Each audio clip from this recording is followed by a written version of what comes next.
Good evening, everyone. My name is Dean Miller. I'm the president of Whole Health Pharmacy Partners, and with me for his inaugural run on a webinar is James Morrison, our director of pharmacy operations here at Whole Health. So tonight's topic is it's kind of probably a little bit surprising to everybody. It's around mandatory privacy and those breaches that might possibly occur.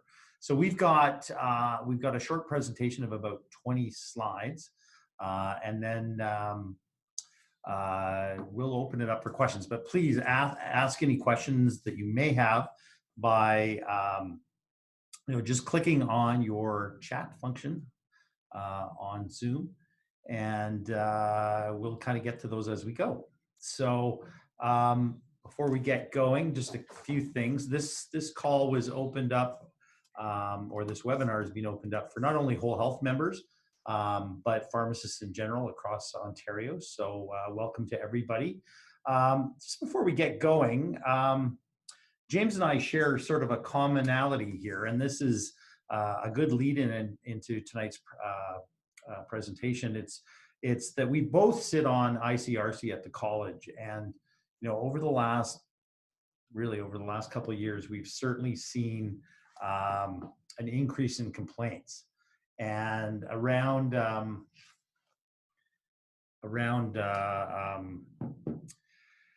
this topic of privacy and any type of privacy related concerns. So it could be anything from records being shredded and found in somebody's garbage can to disclosing somebody's name in a pharmacy or giving somebody the wrong script from the will call bin. There's a ton of different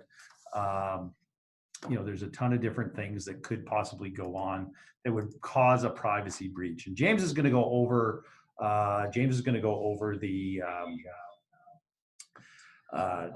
all the presentation together. Like I said, this is something that's probably, everybody in the pharmacy world knows about privacy and our roles as custodians of private information or one's personal health information. But, certainly the obligation to report and how to report is something that's quite new. So with that, I'm going to provide the color commentary tonight. So I'm going to hand it over to James.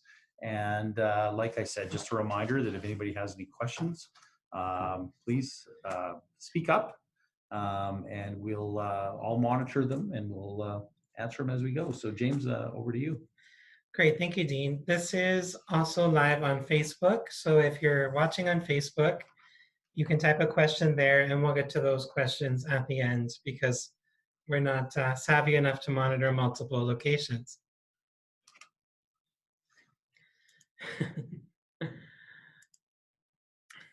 So why are we talking about this today? Well, starting last year, pharmacies were required to start reporting if they had any privacy breaches in pharmacies to the Privacy Commissioner of Ontario.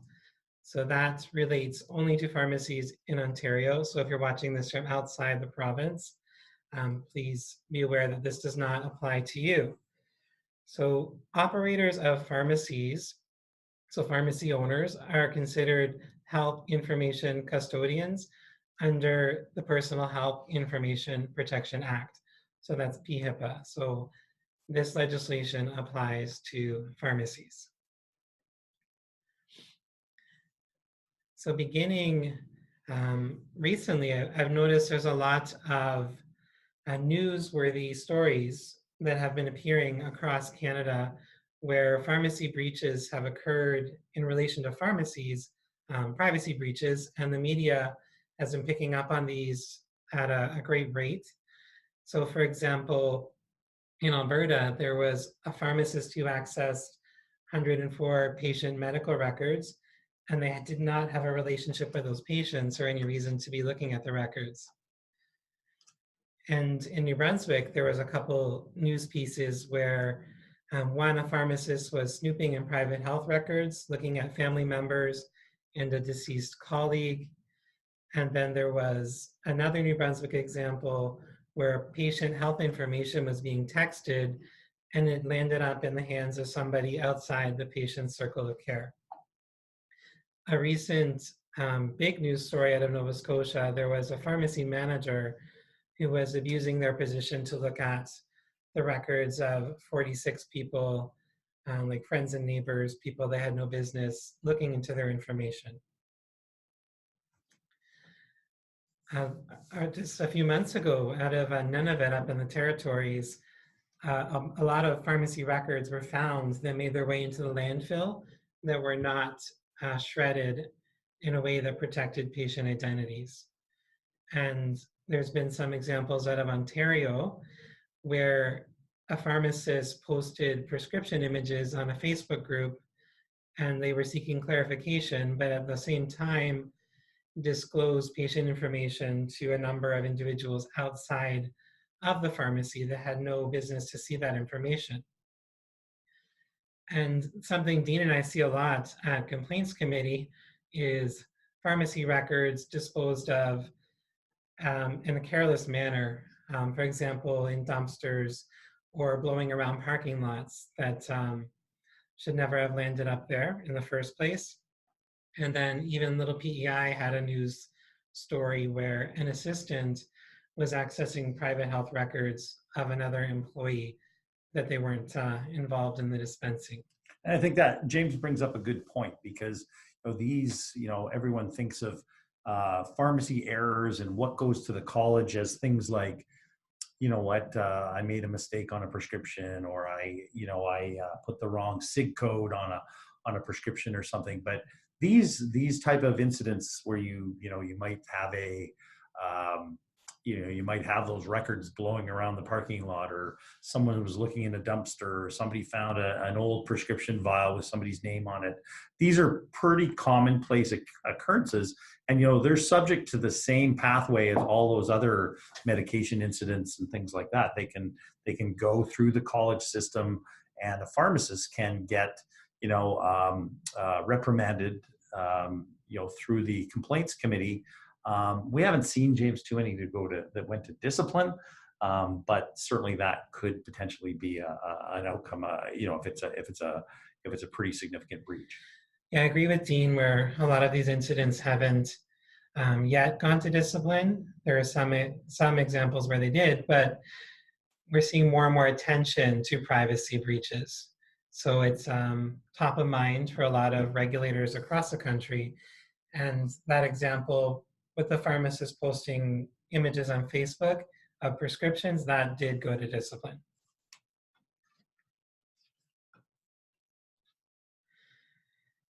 So I mentioned earlier, pharmacies are considered custodians under PHIPAA.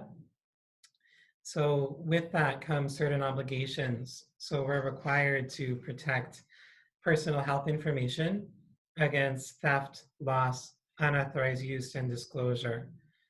And with that, we need to protect those records against unauthorized copying and modification, and we have to dispose of any records in a way that protects patient information. And with that, we have to ensure that personal health information is not collected without authority, and any retention has to be done in a way that protects the records as well as transfers. And when we go to dispose of records, we can't just drop them in the garbage. They have to be shredded in a way that protects patient privacy. So at the beginning of the presentation, we're going to talk a little bit about responding to an individual privacy breach. And then towards the end, we're going to talk about the annual reporting that's required. So what is a privacy breach? Well, technically, it's when PHIPAA has been contravened.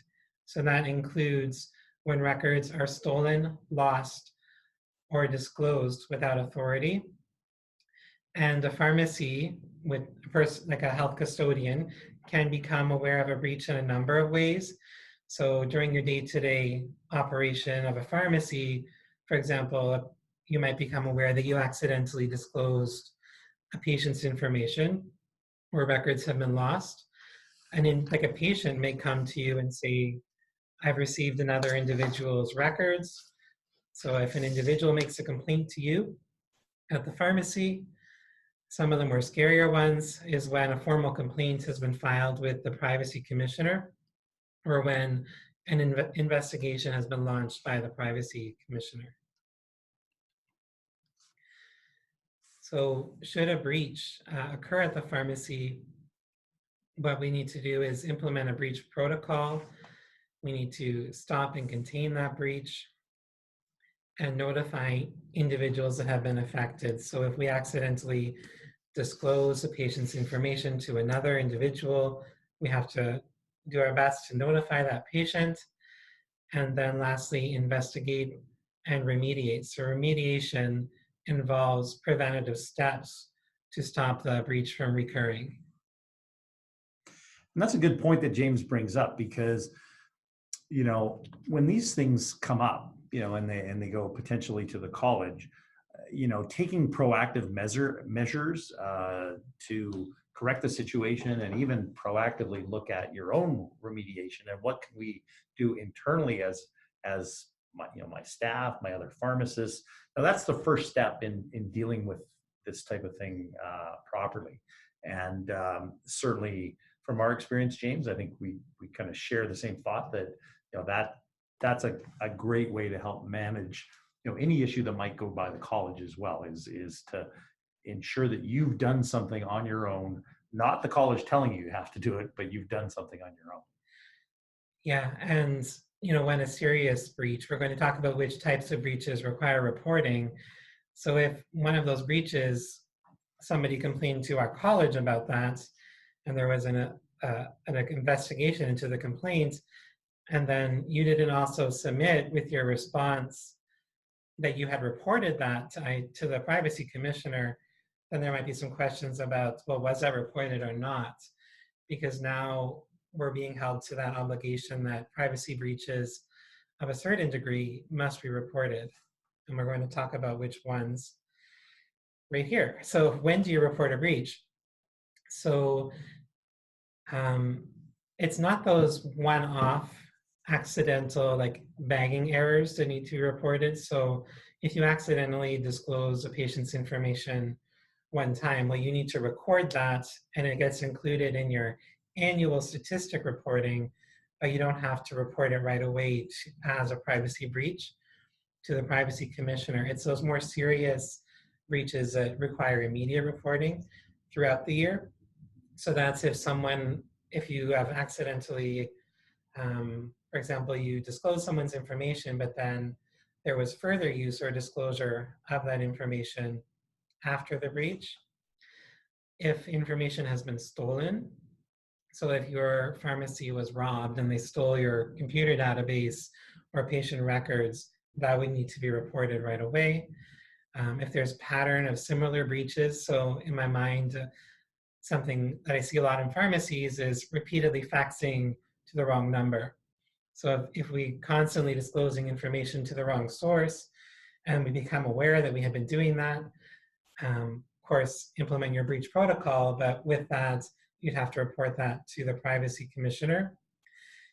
If a pharmacist or technician has been terminated or suspended from work, or they quit their employment because of a privacy breach, that has to be reported to the privacy commissioner. And any breaches that are deemed significant. So if the information was very sensitive information, involved a large amount of information, or many individuals, those type of incidents must be reported to the privacy commissioner. So when you're making your reports, we're required to make the report as soon as we possibly can. So as soon as practical, either on the website or by mail. And when we send the report, it needs to include the circumstances of the breach, whether we notified the affected people. So in all cases, we should really be making an attempt to notify all the individuals involved in a breach. And if we couldn't reach them, include an explanation of why. The nature of the information that was disclosed, and the steps that we have taken to stop further disclosure in the future. So all of that sums up your report for an individual privacy breach. So how can a pharmacy reduce your risk of privacy breaches? Well, there's a number of things we can do. So educating staff and having policies that are clear about disclosure of information of patients. So I was talking to a pharmacist the other night, and she said her employer doesn't actually have a policy around sharing information with patient agents.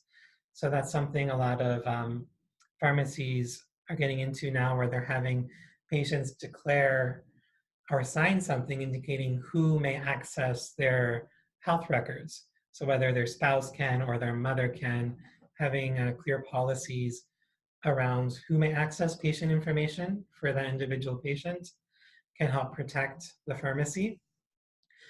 Also having password protection. So if you have devices such as laptops or even your desktops, really should be privacy protected with passwords. I heard of a pharmacy just yesterday that they don't even have a password on their dispensing software. So if somebody were to steal their computer, well, the whole database is available and not password protected, which was a little bit shocking to hear that. And only collecting information that we really need at the pharmacy, so not collecting any additional details we don't need. So I'm going to transition now into this summary report that we have to complete in pharmacies every year. So if there's been one privacy incident, one privacy breach or more, whether it was reported or not to the IPC throughout the year, we have to submit an annual summary report. So in your pharmacy, if you've had 0 breaches, you actually don't have to submit the report. And you can only submit it online, so you cannot mail it in. So James, just to confirm, so if you've gone through the year and you haven't identified any privacy breaches that occurred at your pharmacy, it is not necessary to fill out and submit this report. So they don't want to know, pharmacy 123 had 0 privacy breaches. Yeah, so maybe I'll address Victor's question. Well, yours first, Dean, then Victor's. So if you had 0 breaches, no breaches you can think of, you do not have to submit the report. Now, some pharmacies might just say, well, they're never going to find out. I'll just say I had nothing and I won't bother. But if there was a breach that comes to light later down the road and you are aware of it now and it comes to light later, then you could actually be found in breach of the law. So it's really important, if you can think of any breaches that happened, that you really should take the step to report them now. And just, everybody, for the majority of people that are watching us tonight, I mean, you're a pharmacist or you're a pharmacy owner. Many of you might be designated managers at your own pharmacy, so or at the pharmacy where you're employed at. In those cases, I mean, I think one of maybe the best things to do is even to go to the college website, review, some of the privacy information that's there. I mean, there is an obligation for all of us, and this is just as critical as filling out a medication incident report to, identify these privacy, whether it is the smallest little thing or something even larger. So we want to make sure that, we sort of get into the habit of making privacy, a priority in your pharmacy. Not just because now we have to fill out a report, but because it's kind of the right thing to do, and there's always that potential of a complaint coming in if this kind of put in your mindset that what could potentially happen here if someone took this and took it either to the media or decided that my privacy is being breached. We've all heard about all the different happenings at banks that might have potentially let really sensitive personal information go. These things that's a very sexy story from media. So they love this kind of stuff. So we just want to err on the side of being as cautious and responsible as we can. Yeah, I've noticed more and more the last few years, patients are actually becoming very much aware of their health information and what we're doing with it and what we're asking for that information. So pharmacies, whole teams really need to be aware of that. Patients have a high standard and expectation that we'll protect their information. So I'm going to answer this question. So weight, serious privacy breaches, or bagging errors. So serious privacy breaches that we discussed briefly, those have to be reported like right away. And minor one-off incidents like accidentally put the wrong prescription into someone else's bag once, that doesn't have to be reported immediately, but it does form a part of your summary report that you submit by the end of February every year. So you still need to keep track of those. But like a one-off bagging error, or you accidentally we're going to go through them at the end as well. We have more examples, but those types of incidents do not require immediate reporting, but they do form a part of your annual statistical summary. So I just mentioned this report is due every year going forward, and it's due at the end of February. So it's due February 28th, and March 1st, the system's going to shut down. So if you don't have your report in by February 28th, it's too late. So it's really important that we kind of set some time now to get our accounts up and running. If you forget your password and you submitted a report last year, make sure you can get in this year so that you can get that report in before the end of the month. And when you do submit your statistical report for the year, it includes the total number of any privacy breaches that happened in 2019 that were discovered during 2019, or even, yeah. So James, just to confirm, and for everybody on the webinar, this started last year, correct? And so, but this year, I think there's a lot more prominence and emphasis being given to the reporting. So we're encouraging everybody up on the screen right now.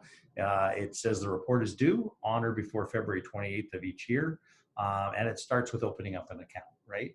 And stuff. So you have to kind of think back. If you haven't paid any attention to this so far, think back on 2019, and did I have any breaches that I kind of went, I didn't do anything with it, but perhaps I should have. And try and remember as much as that as possible, even an approximate date or the patient's name, if you can. If you can't, I mean, obviously don't make it up, but it's good. It's a good rule of thumb as we go forward into 2020 and beyond. Yeah, so it would be a great idea to have a log where you track these incidents throughout the year, so that when it comes to February, that you have all that information at your fingertips, and it's a much easier summary report for you to generate. But I really can't think of any pharmacy that wouldn't have something to report. So every pharmacy has many pharmacies have accidentally made a bagging error or accidentally passed someone the wrong document at some point in the year. So I think going forward, it's going to be something on top of mind for all of us to keep track of throughout the year, so that we can meet these reporting requirements and not have scrutiny cast upon our businesses as someone who's not paying attention to privacy. So I'm going to walk you through how to open up your account. If you haven't done it yet, there's email here on the top of the screen, and what you need to submit there is, so for a lot of our pharmacies, the head of the institution and the management and the primary contact might be all the same person if you're the owner and the pharmacist practicing and the designated manager. So basically, this is a template you can send in for opening your account, and we suggesting that you open it right away. I was emailing the IPC back and forth a few times, and they're quite responsive to emails. And they said it will take about a day to open up your account. So keep that in mind as you are planning out your schedule of doing this activity. So if no privacy breach has occurred, then we mentioned you do not have to submit the report.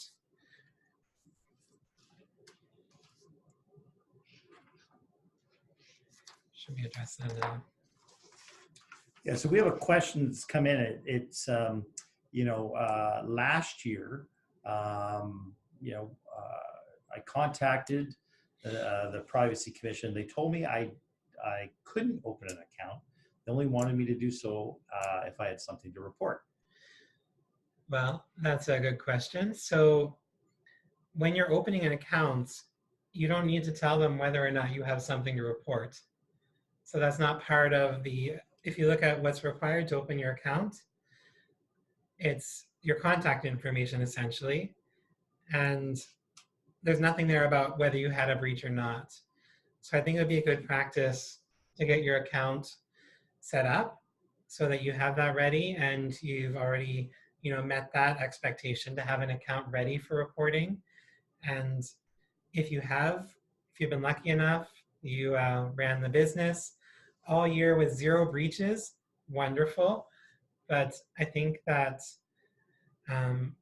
we should really be careful if we're saying we had no breaches, if there was something that we're overlooking.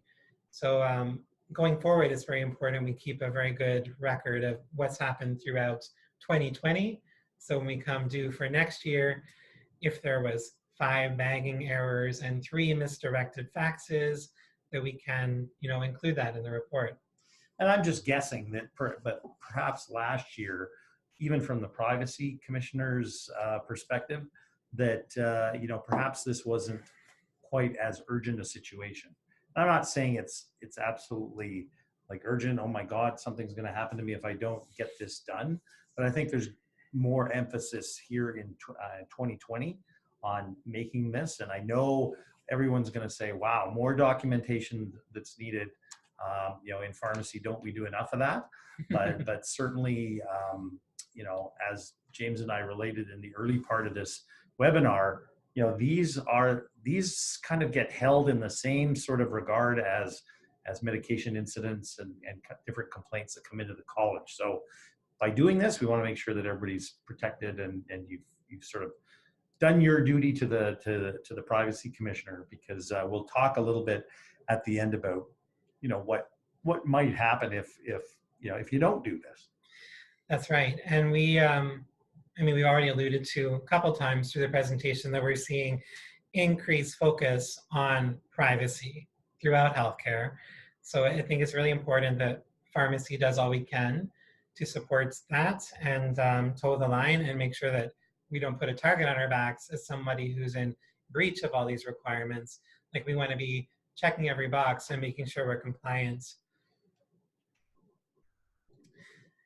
So if a privacy breach has occurred, you count the breach in the year that it was discovered. So if something happened in 2019 and you just found out about it last week, you report that actually next year because you became aware of it in 2020. If there was like a near miss privacy breach, you don't need to report that.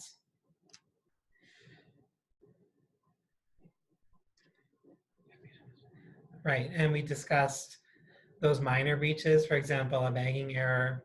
If you notified a patient that we disclosed their information, but it wasn't serious enough to require reporting at that time, we still need to include that in our statistical summary report. So what are the categories for reporting? So there's 4 categories. We mentioned them at the top as well about what are the categories of privacy breaches under PHIPAA. So their information is stolen, lost, if the information is used without authority, or disclosed without authority. And there's a checklist which I'll direct you to, like a worksheet at the end. I have the link for it but in that it works you through the information you need for each of these categories. So it's a number of incidents in each category, details, some details about the breach, and number of individuals affected. So this statistical reporting is less details than you would include for like a serious one-off breach that required immediate reporting. This is a summary report. So it actually, if you have the records, it shouldn't take you a lot of time to complete it.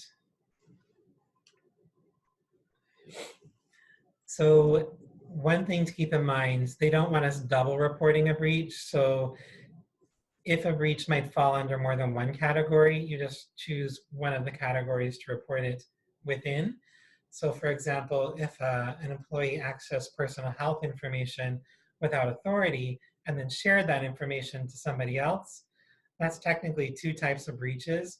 So you would choose to report it under one of the categories only.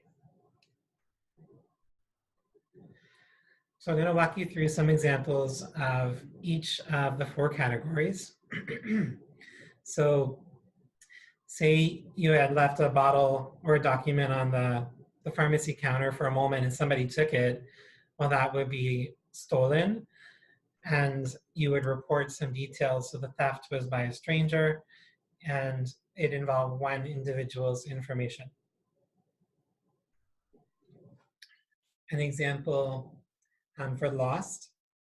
So for example, you had your delivery driver pick up a paper prescription from a patient and they were to bring that back to the pharmacy to be filled for Mr. LY, and that document became lost in transit. So you would report it as lost of paper records, and only one individual was affected. So these are very real examples that do happen from time to time in pharmacies. I can think of a couple times where I've seen prescriptions lost in my practice. So example of information that was used without authority.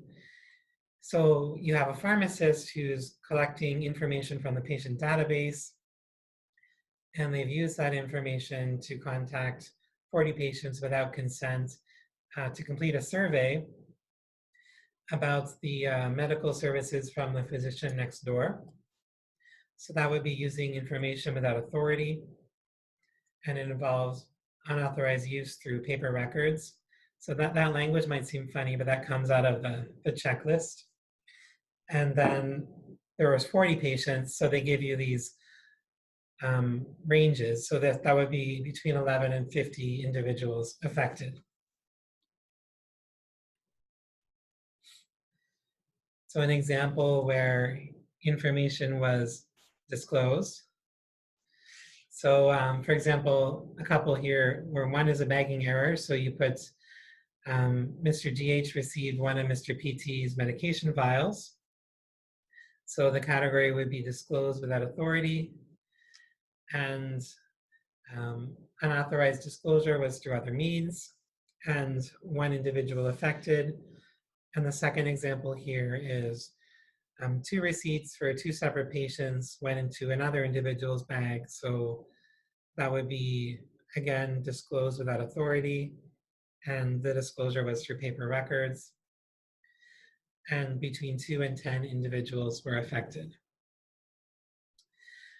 So these are some additional information for you. The link in the middle is a workbook that you can work through, which is basically step-by-step all the information you need when you open your account and you sign in to do your report. So I would have a look at that middle link, workbook and completion guide, because it really is quite straightforward and concise for everything you need. So leaving this webinar, what we're hoping you're all going to do is open your account, because right now they say it's about a day wait, but if other individuals are getting wind of this closer to deadline, that might take a little longer. So I wouldn't want to see anybody wait and miss the deadline. In dialoguing with the Privacy Commissioner, they did say that individuals, if if the pharmacy doesn't submit a report, but they did have privacy breaches, then they would actually not be in compliance with the law because we are required to report. So that is quite serious. And they actually indicated that they might name organizations that are non-compliant with the annual reporting.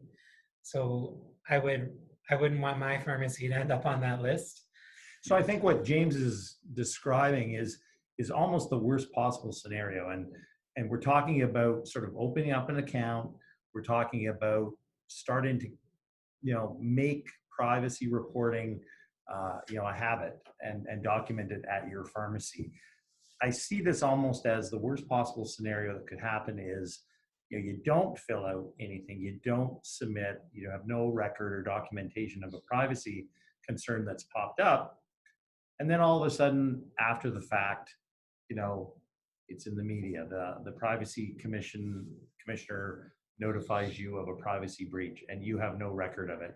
That's probably the worst possible scenario that could come out of this reporting. So that's why I think that in a lot of cases, as James described, some of the simplest things can end up a big thing, especially related to privacy. I mean, there's lots of things like I made an error on a prescription, but I forgot to change the number of refills or whatever to reflect the right number of refills on a prescription. Well, technically, that's an error too. Did it harm the public? No, not really. And we don't really need as much scrutiny around that kind of stuff. Privacy is a big thing, and one of the questions that came in is what kind of power does this privacy commissioner have? And it's James, I'd almost describe it like as a border security guy at customs, right? You don't really know what information they're looking at there about you when you come across customs, but they're powerful people. The privacy commissioner has a very big stick, and that big stick is the media. We've all seen it before, and as James described, that's the last thing you want is this type of attention, because it's the attention you don't want. And the privacy commissioner can do things, anything from the use in the media to, we've started to see some complaints coming in through the college, complaints and resolutions pathway, direct from the privacy commissioner. So when some breaches happen, they too, just like the public, can report into the college that pharmacy 123, I was there, and the pharmacist or the staff or the technicians or the student or whoever has had some privacy breach that impacted me, and it's they're dealt with rather seriously. So you don't want that. So the privacy commissioner, I mean, we've seen it in Canada over the last 15 to 20 years. We've seen a lot more attention around privacy. It's a worldwide thing. It's not just Canada, it's everywhere. So we just have to be more attentive to this type of stuff and start to make it as part of our documentation standards in our pharmacy. Yeah, and being aware of it now, coming for the next year, I think you're in a great position that you can track these things, and it's not. I know it seems like a lot of work, but if you're keeping records throughout the year, it really isn't when you come to the end and have to do summary reports. So just being on top of it going forward. So continuing to track breaches in 2020. Remember, no extensions. They will shut down the system March 1st. They've been very clear about that throughout the documents. And you need to file a report if you have one breach or more. There's a question on Facebook. So in the case where patients bring in their old vials to the pharmacy for refill, and of course we can't reuse those vials, if the patient disposes of the vials in our waste bins and they are emptied and discarded with regular garbage, where does the liability lie?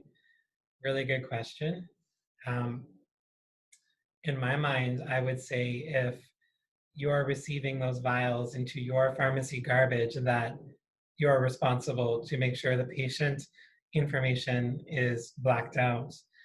It's one thing if they walk out and discard it in your parking lot garbage, but if it's within the pharmacy, I think the reliability would lie with the pharmacy. Yeah, I think, I mean, when your pharmacy is accredited as a pharmacy, it's the whole four walls, including as silly as it might seem, is the garbage can. So, you do take responsibility, or the designated manager does take responsibility of that site, including the garbage can. So, Yes. I agree with James. I mean, if dealt with in a privacy scenario around complaints, I think that the pharmacist would be held responsible. Yeah, that was a really good question. And I've seen in my years a number of complaints with pharmacy owners who own multiple pharmacies, and they're DM at multiple pharmacies, but they're the absent DM, where they don't really check in at that business regularly, and then their staff is not being careful with patient records. So they're throwing in the regular garbage documents with patient identifiers, and then those end up like in the hall next to the clinic, and the doctor finds all these patient information and notifies the college. So if you're a DM of multiple locations, it's even more important to make sure you have strict privacy policies and you're following up and auditing and making sure they're being followed when you're not there. So are there any other questions, Dean, or do we get No, time? just, that is it for slides, I believe, James. So if anybody has any other questions, concerns about this topic, I mean, I think in summary, it's February 5th today. The end of the month is about 3 weeks away, a little over 3 weeks away. So it's, we're encouraging everybody to open up an account with the Privacy Commissioner here in Ontario. Think back on 2019 and whether any privacy breaches occurred at your pharmacy or with your patients, and document those. And James went over the 4 types of privacy breaches that can occur. I think that's our action steps for tonight. And, certainly if we have any questions, James has got his contact up on the screen right now. Certainly give us a shout, because this is documentation that perhaps in the past you haven't done, but going forward, we're strongly encouraging everybody to make privacy a big concern in their pharmacy. Yeah, very good. Thank you everybody for tuning in. If there's any other like regulatory or operational type of presentations you'd like to have, send me an email and I'll keep them in mind for future, because that's right up my alley. All right, so last chance for questions, but